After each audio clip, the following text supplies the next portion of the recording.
Just outside Wembley, as England win it by 3-2.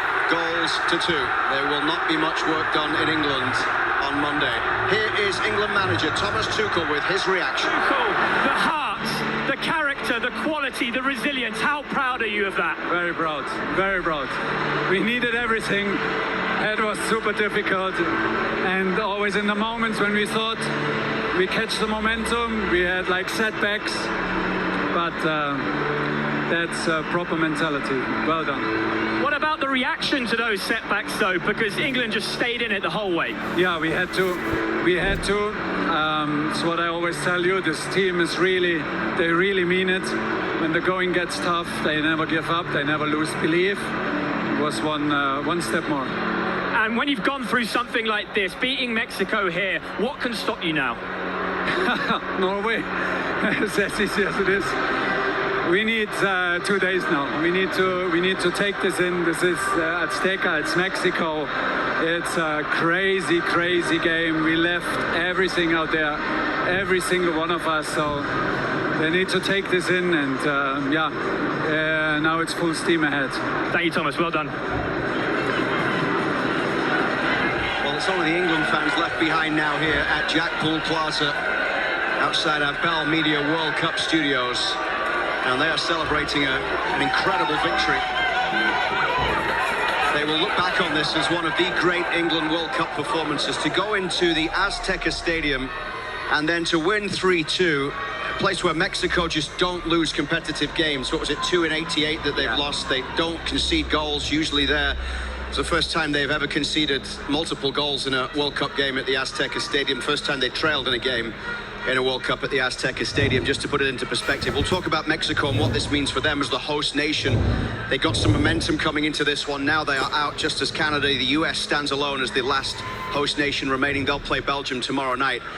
But let's start with really the star of the show for England tonight in an attacking sense. Jude Bellingham, Stevie, how good was he? Oh, so good. Absolutely unbelievable the way that he performed there tonight. I think his ability to, of course, score goals and have big moments, but to keep the ball, to be that confidence in the team, that person that can just absorb things and can relieve pressure, things like that. Really, the important things in football that sometimes go unnoticed. He did all of that tonight. It was a real leader's performance. It was a performance of a guy that plays at the highest levels of the game, that understands what it means to play in massive football matches and deliver. And the 2 goals that he scored were special, Kev, but it was not all about that. It's about things like this as well, wasn't it? Yeah, exactly. Well, Luke said in the attacking sense, I felt his all-round game tonight was outstanding. That was right on the cusp of half-time, just after Mexico had scored, and it looked like Mexico were going to go in at half-time at 2-2, but we saw that type of skill from him. Look at that. I mean,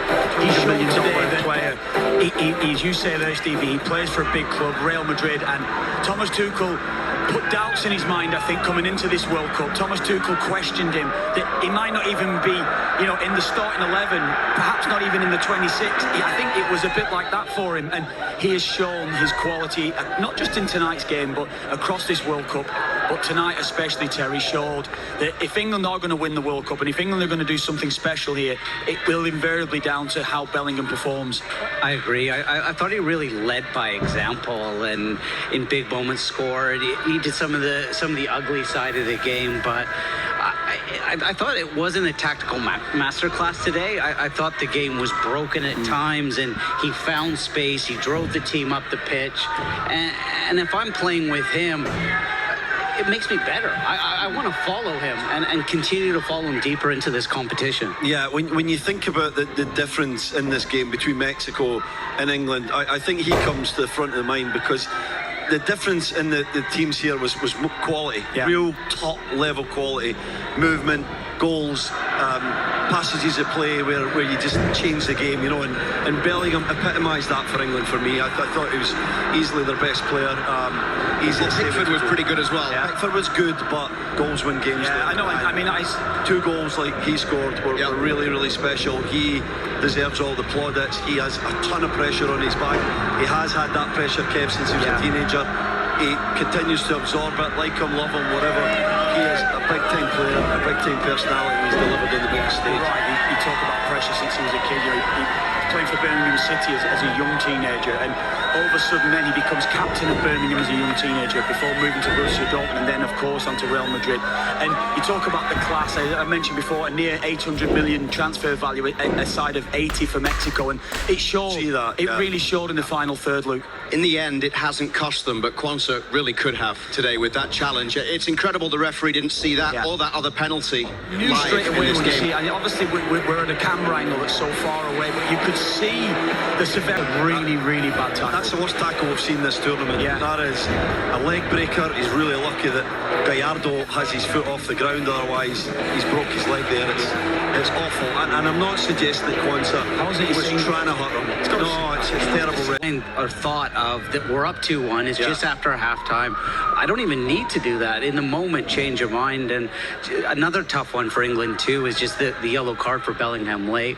I thought potentially Tuchel could have taken Kane out. Oh, the yellow didn't have No, I think the commentator said at the time there might have been a yellow. Right, but right. I think it went to one of the subs on the bench, which would be a huge relief. Yeah, discipline's so important in these big games. Yeah. Let's hear from Harry Kane on England's win at the Azteca.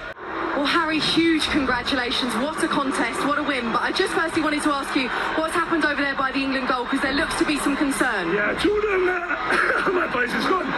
Henry just fell over there. I think he's okay. Just something to do with his arm. Okay, well, as for the performance, I think it says it all, the fact that your voice has gone. That was some contest to watch. What on earth was it like to play in? Yeah, it was a crazy game. We had to fight. We had to fight something.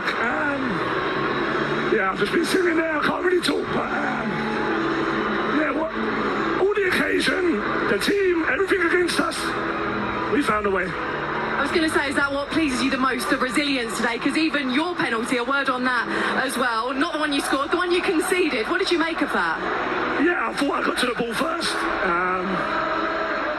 It was one of those days that the ref gave a lot against us.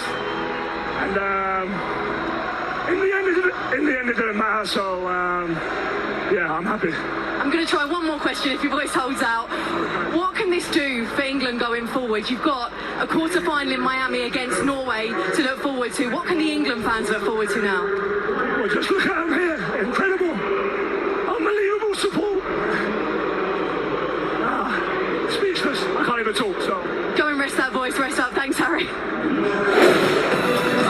Well, Harry Kane is sitting one behind.